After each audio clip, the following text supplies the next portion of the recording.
दोस्तों नमस्कार। वक्फ बोर्ड पे संशोधन बिल जब से आने को हुआ, जेपीसी कमेटी का गठन हुआ, तो ऐसी ऐसी बातें पता चल रही हैं कि कितने गलत ढंग से तमाम महत्वपूर्ण स्थानों पे एक योजनाबद्ध तरीके से वक्फ बोर्ड अपना कब्जा बतला रहा था और उसके दावे टोटल बेबुनियाद निकले। मैं आपको बतला रहा हूँ, केरल पे दो चर्च बहुत मशहूर हैं, मालाबार चर्च और केपीपीसी चर्च, उस पे भी दावा किया।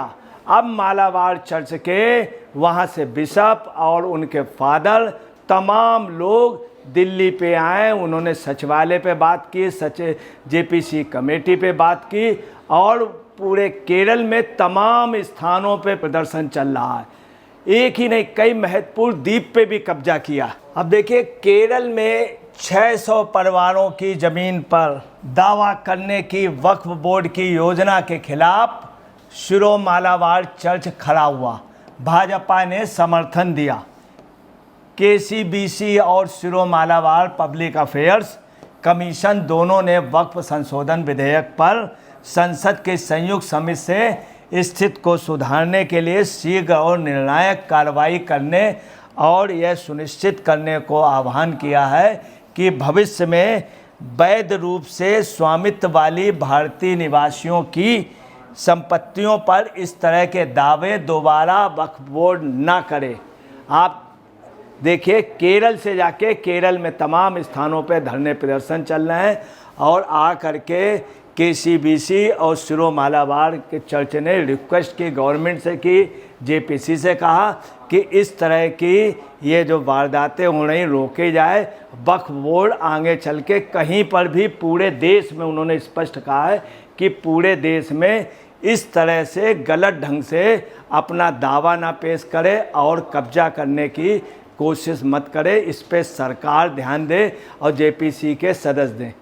कितना आकर के उन लोगों ने केरल से आकर के किया। मैं आपको बतला दूं, अभी हाल ही में बिहार के गोविंदपुर गांव आपको बता दें पटना के पास में ही है और यहाँ से खास तौर से गुरु गोविंद सिंह जी का खास रिश्ता माना जाता। पटना और गोविंदपुर गांव, इस गांव पे लगभग 5000 से ऊपर लोग रहते हैं। 90% हिंदू हैं, लगभग 4-5% जो हैं अल्पसंख्यक समाज के। और वक्फ ने दावा कर दिया, और यही नहीं, उन सबसे खाली करने के लिए कह दिया। हाल ही में बिहार के गोविंदपुर गांव में वक्फ बोर्ड ने पूरा गांव अपना बताकर वहां के निवासियों को नोटिस जारी किया था।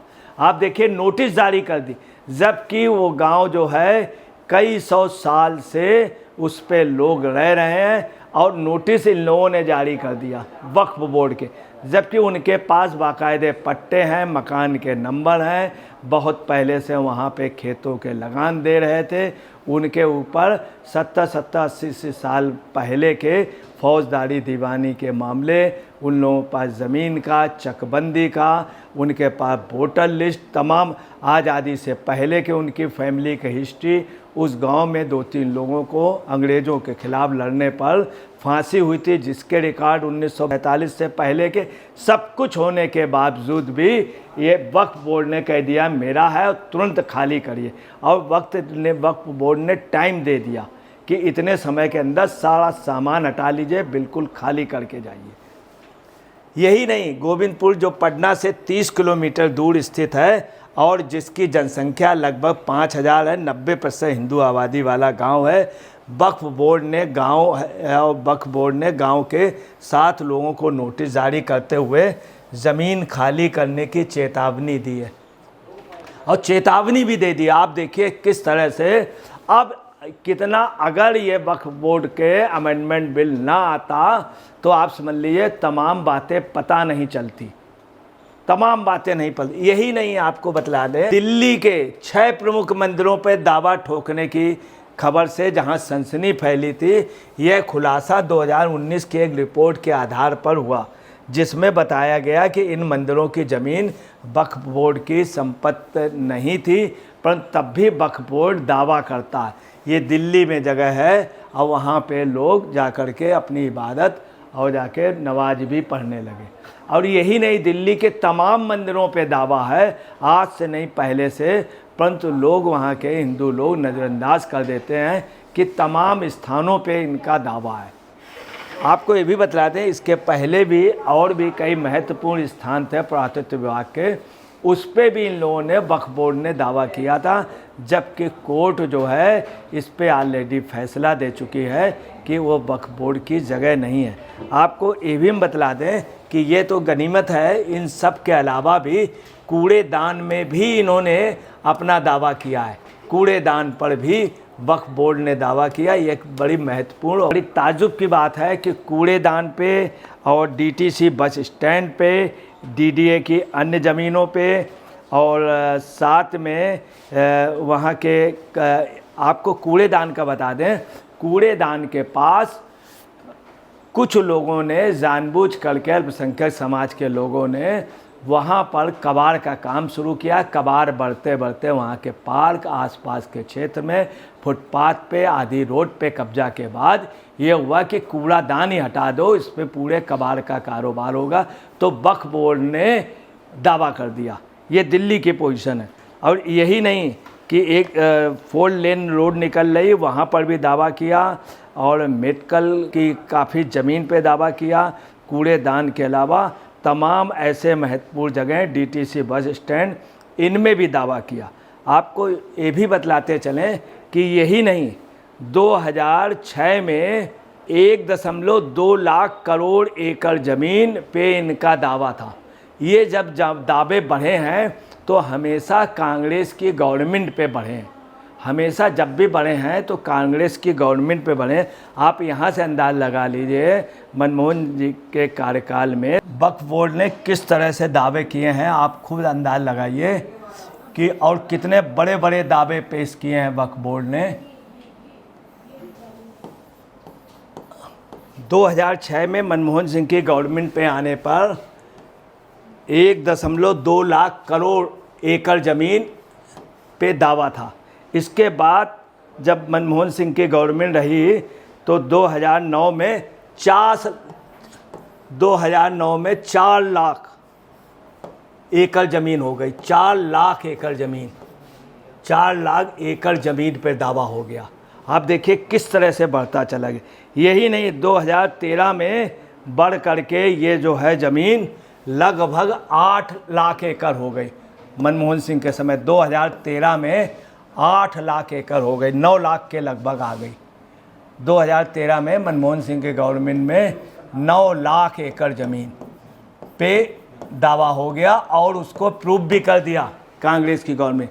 मोदी के कार्यकाल में ये बढ़ नहीं पाए एकड़ ज़मीन।